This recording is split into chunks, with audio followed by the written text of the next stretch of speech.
नमस्कार। सबै ग्रह 6, 8 र 12 भावमा बसेर नराम्रै नै फल दिन्छ भन्नु चाहिँ मिल्दैन।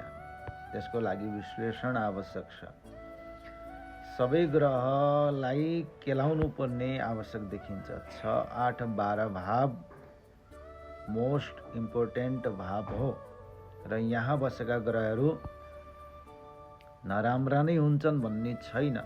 तिनको राम्रो पक्ष पनि छ र केही नराम्रो पक्ष पनि छ।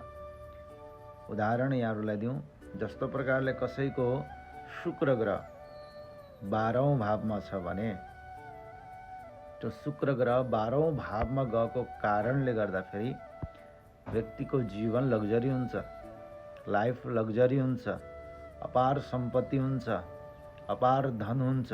तर शुक्र श्रीमतीको कारक भएको हुनाले द्वादश स्थान गएपछि खर्चिलो हुन्छ।